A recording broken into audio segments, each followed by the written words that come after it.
Commençons par ajouter le bouton qui va nous permettre de partir de la page de détail vers la liste des hôtels. Allons pour cela en bas de notre carte et on va créer un nouveau div qui sera comme notre carte footer. À l'intérieur de ce div va se trouver notre bouton pour naviguer vers la page de détail. Ici, on va ajouter carte footer et à l'intérieur, on va insérer un bouton et on va passer les classes de Bootstrap à ce bouton-là. À ce bouton, on va donner un btn et on veut que ce soit un bouton avec outline, btn outline, et ensuite on va donner à cela la couleur pour que cela ait les bordures de notre couleur choisie avec btn outline info. On va donner un display flex parce qu'à l'intérieur on veut mettre également une icône. Pour mettre l'icône, on va utiliser la classe Material Icons que nous utilisons depuis pour les icônes. Material Icons, et à cette icône là on va donner un keyboard arrow, et on va orienter ça vers la gauche. Maintenant que c'est fait, on va donner comme titre à notre bouton retour à la liste.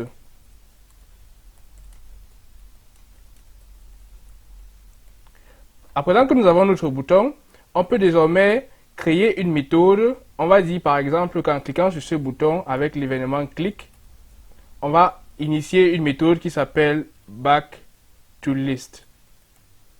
Cette méthode-là, nous avons naturellement besoin de la créer dans notre TypeScript. Pour cela, on va se rendre dans notre TypeScript et on va créer une nouvelle méthode qui s'appellera back-to-list. Ça sera de type void et naturellement, c'est public. À l'intérieur, il va nous falloir ici appeler notre route qui va initialiser l'action de routage vers notre page. Pour cela, il nous faut injecter le service Angular qui s'occupe de cela. C'est private router qui vient du service router. Maintenant que nous avons fait, il faut l'importer si cela n'est pas fait automatiquement et cela va être importé de Angular router. Maintenant que nous avons fait, on peut désormais appeler cela this.router et là on va appeler la méthode pour naviguer, navigate. À l'intérieur, on va prendre, comme pour l'HTML, passer en paramètre l'URL vers lequel nous voulons nous rediriger avec hotels.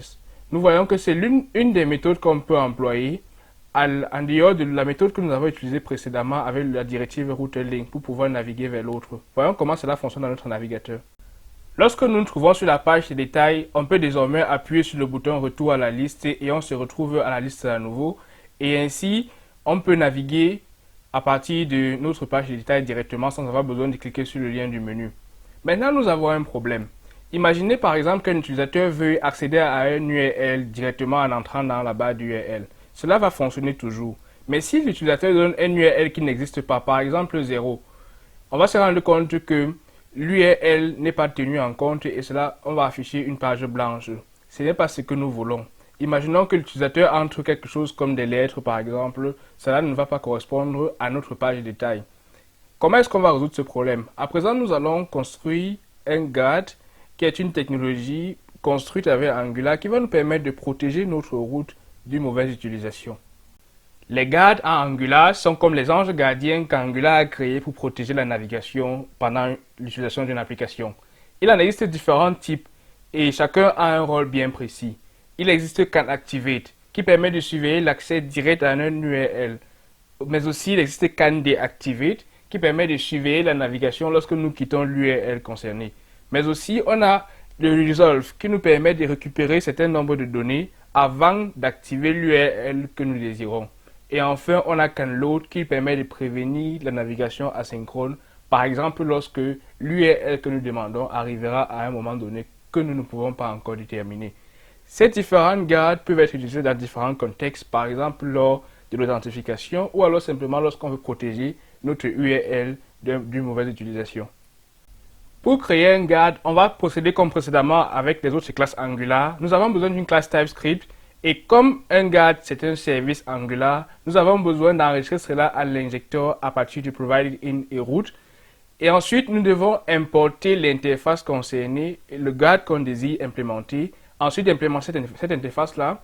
Et à partir de l'interface que nous avons implémentée, nous avons implémenté les méthodes concernées CanActivate dans ce cas.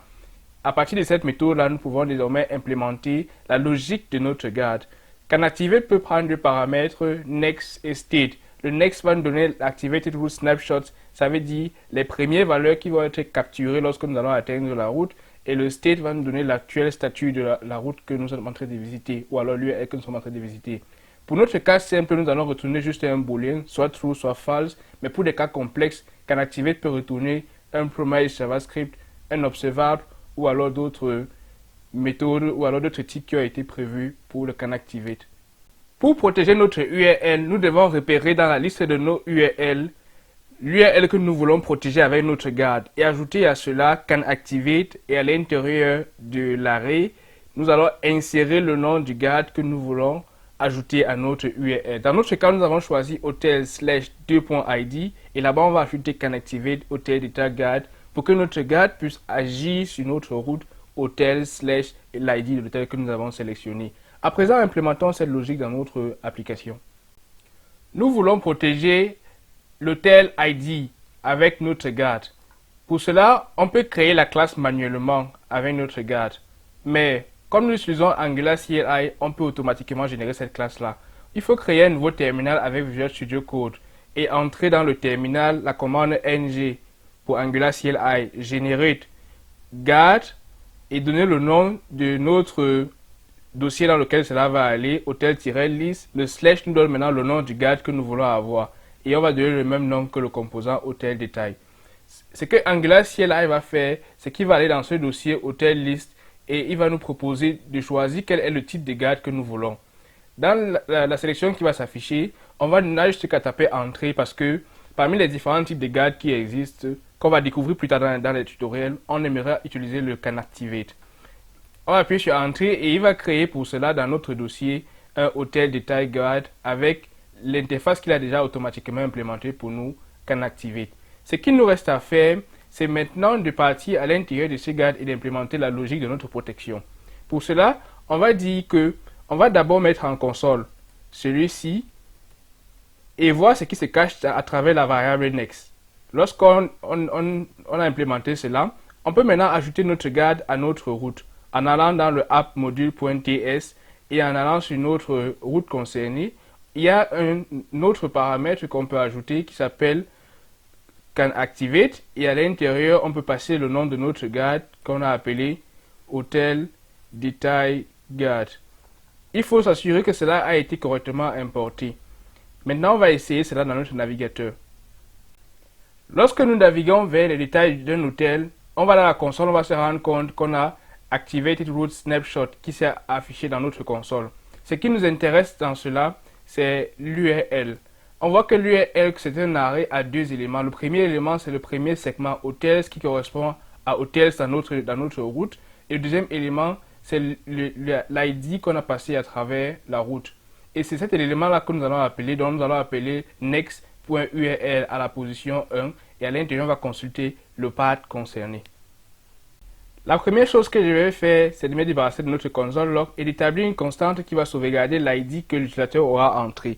Pour cela, il nous faut appeler next et comme on a vu tout à l'heure dans la console, on va appeler URL et de là on veut la position 1 ou on va prendre l'URL concerné. Dans cette position 1, on cherche le path. Comme on a remarqué, cela va nous retourner un string. Pour cela, il faut le convertir à nouveau avec plus en un type nombre.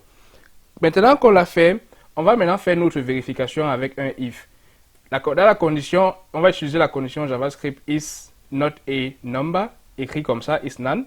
À l'intérieur, on va passer notre ID.